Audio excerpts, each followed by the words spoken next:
So, what does Green Bunny have in store for us with L? Find out after the title.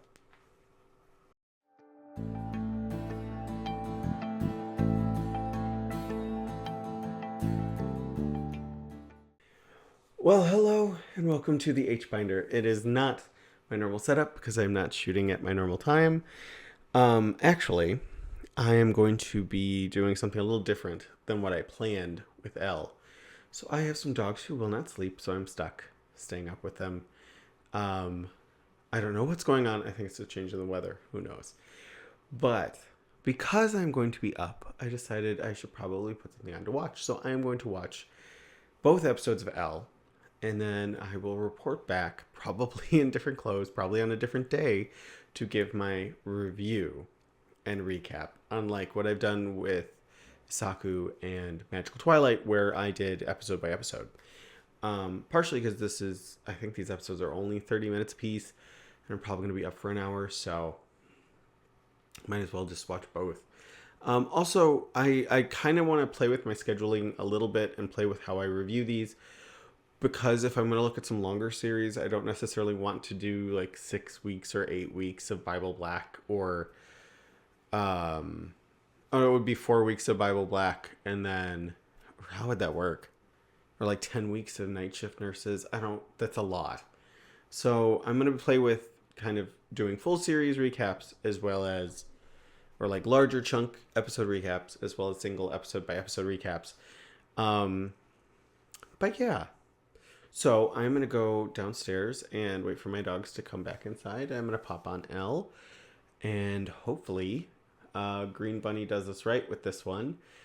They were kind of a lot of the shows we've watched. A lot of the stuff we've watched so far, both Isaku and Magical Twilight, and a lot of the stuff I just plan on watching is from Pink Pineapple. Um, they were one of the bigger production companies that was working with American distributors at the time that I was really into anime and specifically watching hentai. And sorry, my tank top's all askew and very bright. I apologize ahead of time. But Green Bunny was another big player. Now, Green Bunny is no longer around. I think they just got absorbed because they were the like hentai wing of a larger production company. I think I could be completely wrong. I'm going kind of just off the top of my head from what I remember from reading about this, but they had some notable productions, namely Kite, Mezzo Forte. Um, but because they were larger productions and they had more money put into them, they were higher risk. So eventually that did not pay off any longer, and they did end up shutting down. So hopefully they bring some of that skill and that budget into L. And I'll probably have a little more background on the show after I watch it and get a chance to look up some stuff to see if it's like based on a manga or a video game or if it's just an original production. All right, guys. So I'm gonna go downstairs. I'm gonna go put on the show, and I will come back and see you all probably in a day or two. Alrighty. See you on the other side. All right. Uh, I thought I'd just check in because I have finished episode 1, and I am gonna watch episode 2. But holy hell, that was an unpleasant viewing experience. Like I'm pretty sure I watched this back when New Tech first released it. So that would have been like 2001. I remember almost none of it. So maybe I started it and I never finished it, or I got to some of the material that is in episode 1 and was just like, oh hell no, maybe.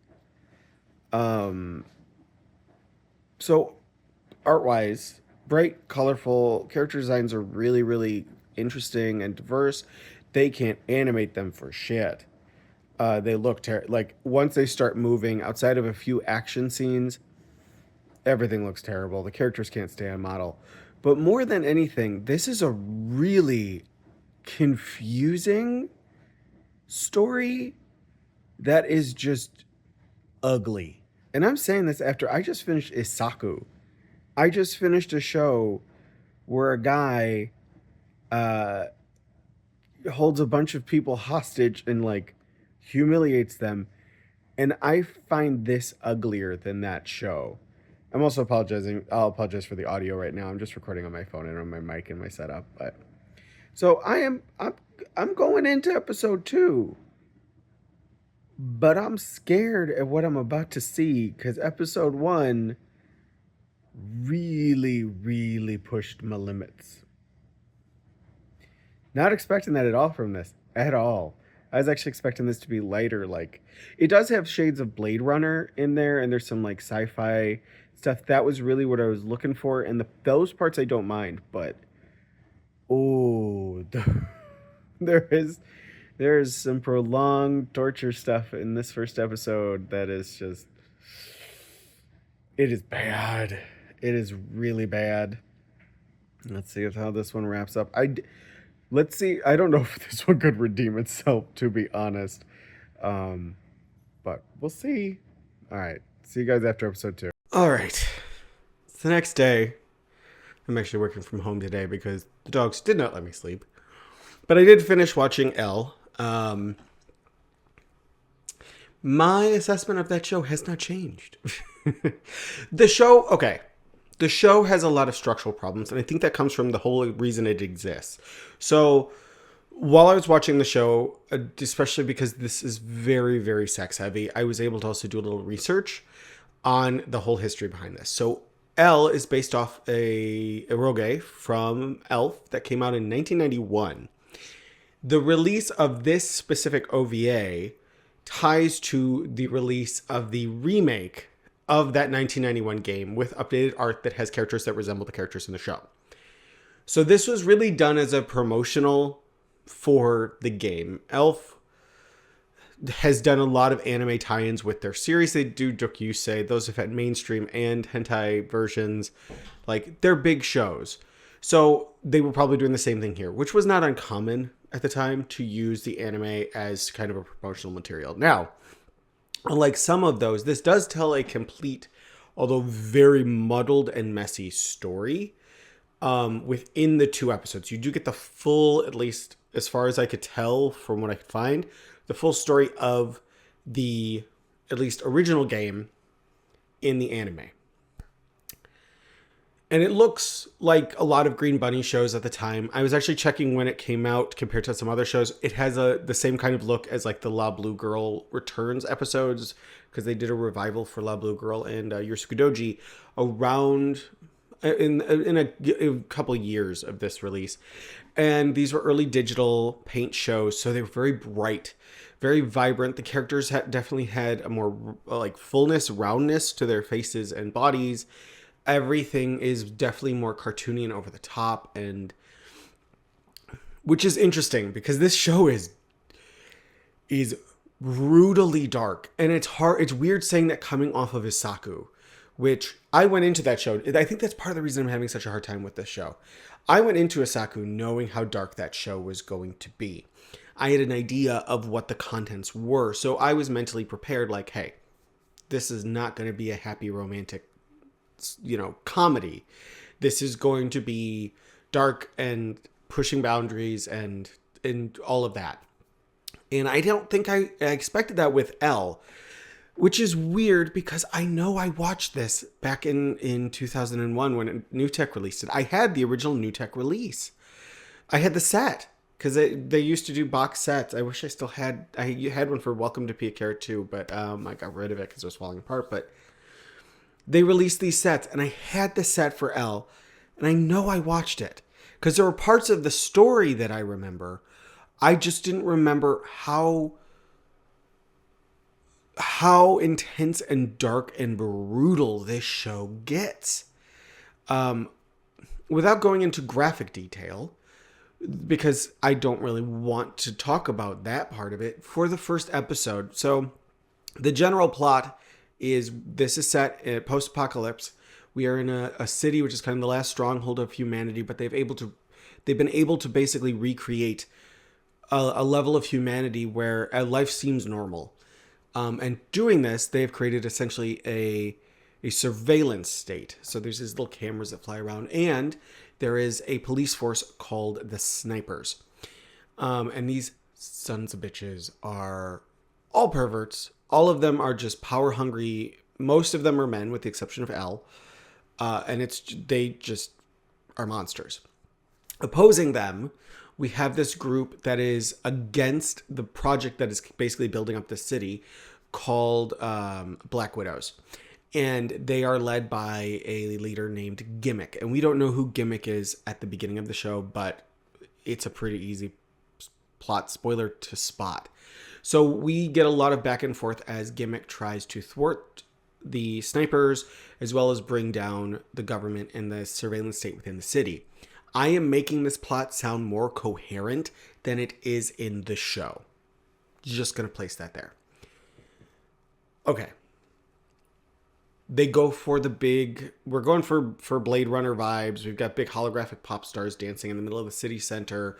Lots of bright lights, big skyscrapers, very futuristic. The problem is, the world makes no sense. The story makes no sense. Now, I think there is an in-world reason for that, and we'll get into that in a second. For this show, we follow mostly Elle, who is a sniper. She is one of the few women on the sniper team. She is the redhead in the cover images and all of that. And her big thing is she is very much by the book, Law and Order, which is weird because she works for a team that is so corrupt and vile. And she just kind of is like, well, but we're fighting the bad guys. Although that could be a good allegory for today. So just, yeah. Anyways.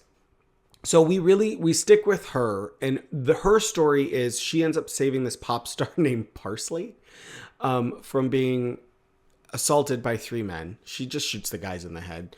I did appreciate that. Like, the answer to, oh no, this person is about to sexually assault me, is I'm going to shoot them in the head. So she does. She saves Parsley. Parsley instantly falls in love with her. And she basically gets assigned to bodyguard duty for Parsley. And then there's all this other stuff going around them.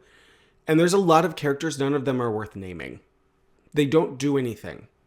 They don't. They are either there to assault or be assaulted. That's about it. We get this tiny little bit of a love story between Parsley and Elle. And then we get the big twist in episode 2. So everything I've talked about here is just set up. Here's where the spoiler kicks in. And I don't feel bad spoiling this because it's not a great twist. It's kind of stupid. And the way it's handled is very sloppy.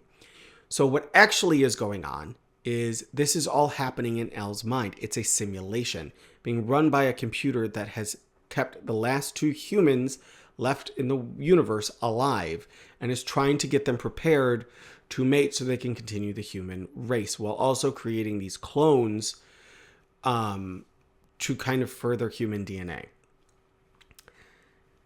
So we get glimpses of this because Elle has headaches. So she'll like go into a state and see glimpses of the lab that she's trapped in.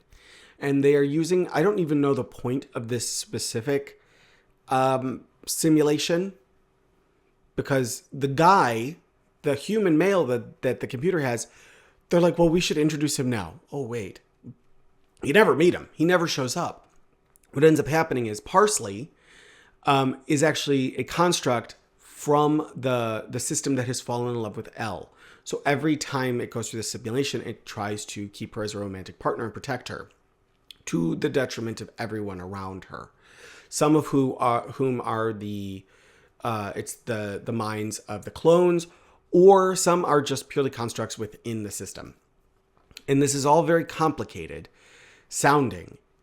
But that's because I went and had to dig out the plot description of the game and the show as it's supposed to be and piece it together. What you get in the show is kind of there, but they are so focused on just humiliating and degrading every female character in the show that everything else that they try and throw in there just feels like slop.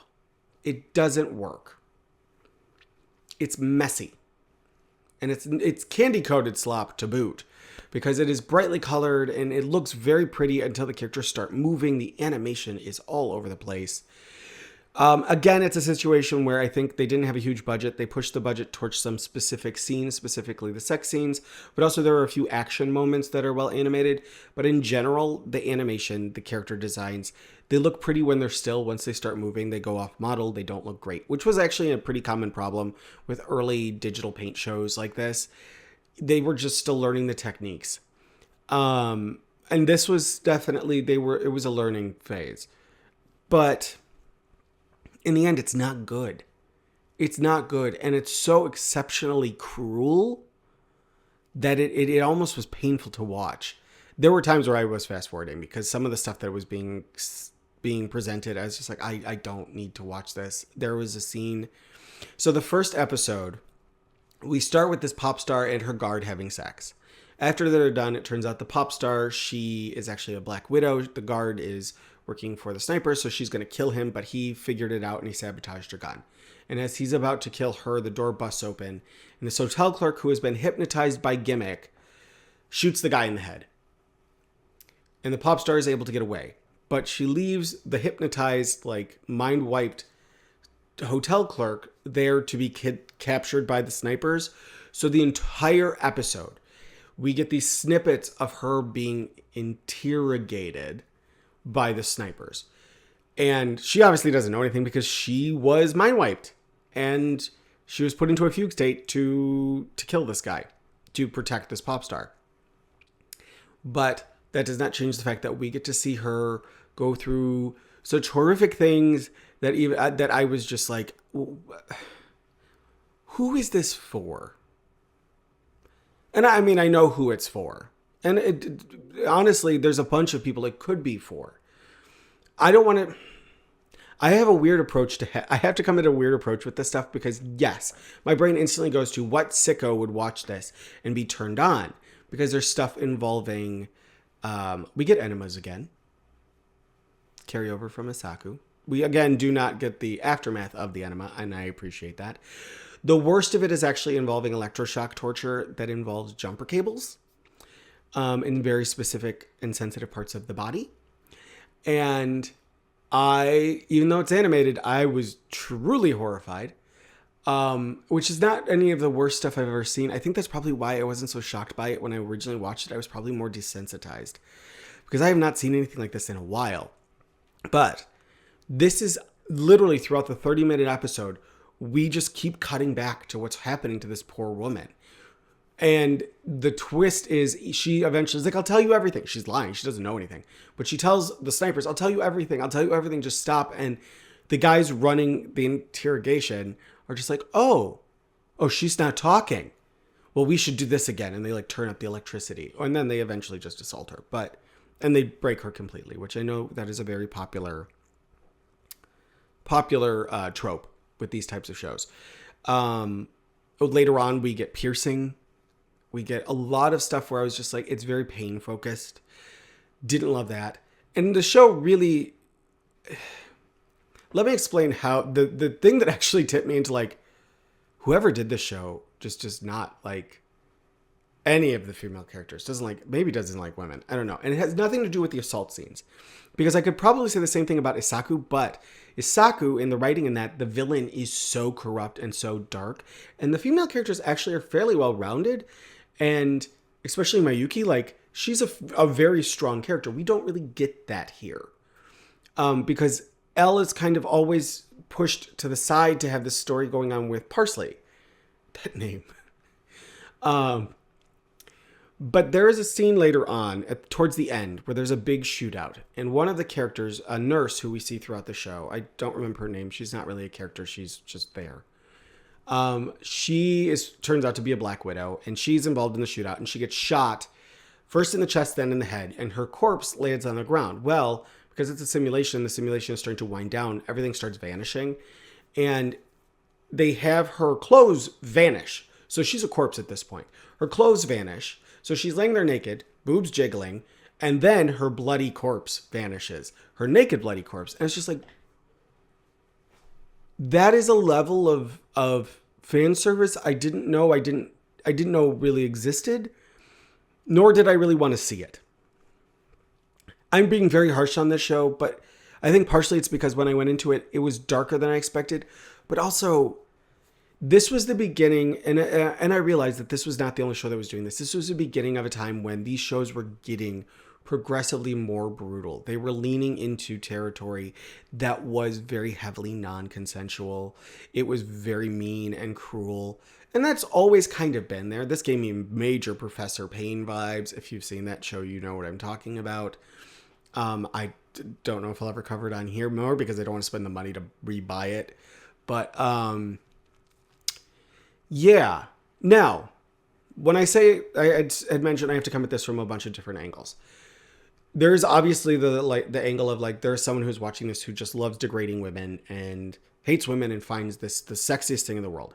That is a part of it. And that is the first thing that pops into my head because I see this and I go, how can anyone else look at this and think anything else? But then I do understand there are viewers who put themselves, in a weird way, put themselves in the role of the person who is being tortured. And they find erotic fulfillment in that. So I do understand if you enjoy the show for whatever reason, if your enjoyment is role play, fantasy, if it is entirely based on not actually harming people and that is what works for you, that's fine. And I don't want you to feel judged if that's the case. If you are watching the show because you just love watching women get tortured and subjected to pain, yes, I'm going to judge you. But I do understand that is not the only way people approach material like this. I am not a huge fan of this material. And actually next week, we are taking a complete diversion away from this. And we're doing something that I know is quite almost wholesome. We are jumping back into Pink Pineapple territory. And we are going to go back to doing episode by episode. And I am going to cover Welcome to Pia Carrot, the first series. I have actually seen that one. I know how light that one is. Thank God. Because after this, I need a break from brutality. And also, I don't want to just keep covering dark shows because there's more out there than just this. This is the stuff that definitely got a lot of focus because it's shocking. Because it is like, oh my God, they went there. And the shock is part of it. I do understand that.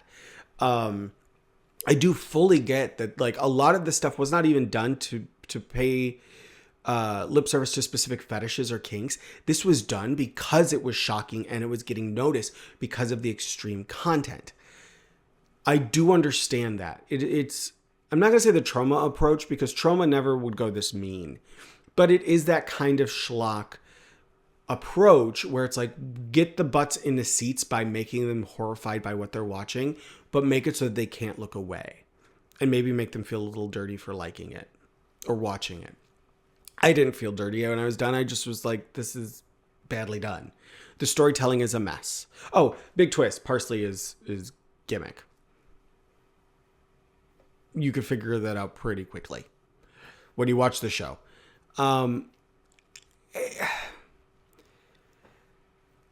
It's trying to do too much. It's trying to do too much. It's too focused on the torture, but it's also jamming a lot of story into what is essentially 60 minutes. And it can't balance anything. So, but the weird thing is for the story stuff, they're trying. They're actually trying. They failed horribly, but they were trying. It doesn't feel like the story was an afterthought. That's the weird part about all of this. I will say there was one horrific moment that just made me, the way it wrapped up made me laugh out loud because it was so epically dumb. There's a character, this like commissioner who throughout the entire show, he's a creep like every other man in the show. He is a major creep. And he has this secretary that he like spies on her and he has cameras that he can like look under her skirt. That's actually the least egregious thing in this show. But it turns out he's a double agent. He's working for the Black Widows. And his secretary finds out about it. Well, there ends up being this, somehow we end up in a hostage situation where he is assaulting her and holding her at gunpoint. And Elle is there trying to save the secretary from being shot so she can arrest the commissioner. And Parsley just pops out of nowhere and tackles the commissioner. So he promptly shoots the woman in the head. And you just get this really gory shot of her just... And she just falls over. And Parsley is just like, oh, Elle. There's a dead woman on the ground. And Elle's trying to get to the commissioner. And Parsley's like, no, I love you. Don't run away. And I'm like, you just got a woman killed. Also, the person who did that was named Parsley. And I just guffawed because I was like, what the hell is this? What is this? Oh God. And Parsley is a character. Oh, she's so annoying. So annoying. She was the tipper that this was going to be a problem because she is in a completely different show. Wouldn't want to watch that show either, but okay. So let's just wrap this up. I've been complaining about this show for way too long. I don't necessarily dislike it because it's dark. I dislike it because it's sloppy and it feels like it's intentionally trying to be exceptionally cruel for the shock factor instead of trying to do anything erotically meaningful or story-wise meaningful for the show. It feels like a promotional item because it is a promotional item. It's a pretty candy-colored promotional item that is rancid on the inside. Skip it. Totally just skip it. I am glad that I still had old copies so I didn't have to rebuy this because the new copies are harder to find. Kitty re-released this and it's overpriced for 2 episodes. It's just overpriced. It's not worth it. It's bad. If you want to see something from this period that has a similar look and feel but doesn't have the cruelty that this show has, the La Blue Girl Return. So I forgot the names of the 2 discs. But it's a 4-episode series, tells 2 complete stories, same kind of look, better production values. Probably shares a lot of the same production team. Way better storytelling, balancing of storytelling, lots of humor and fun. Also has the darker elements, but it really does balance it better. And Mima, or not Mima, they're in show. Oh my God, why can I not remember her name? Well, the characters in there are a lot more enjoyable to spend time with. Let's just put it that way. I should know this character's name. I used to have the entire La Blue Girl manga collection and I sold it and I'm kicking myself every day that I did. I didn't love it. But that's a whole different video. Anyways, okay, new videos are posted here Wednesday, 8:30 a.m. Eastern time. Next week we will start our coverage of Welcome to Pia Carrot with Volume 1. If you liked what you saw during the video, give me a like. If you have suggestions for series you would like me to check out to see if I can cover them, pop them down in the comments. I can always use suggestions. I'm trying to find newer stuff to kind of mix in with my old stuff, and I do not know about a lot of newer stuff. I am well out of the game, as you can see from the stuff I've been covering so far. And if you want to see more of my content and make sure you don't miss any episodes or recaps or reviews, subscribe. And hit that little bell so you get notified when new videos drop. All right. As I say on my other channel, love what you love, enjoy what you're reading and watching and fapping to. That's a little just here joke. And have an amazing morning, afternoon, or evening. And I will see you guys in the next one. Hopefully the next one is a lot cheerier and doesn't involve jumper cables. Bye, guys.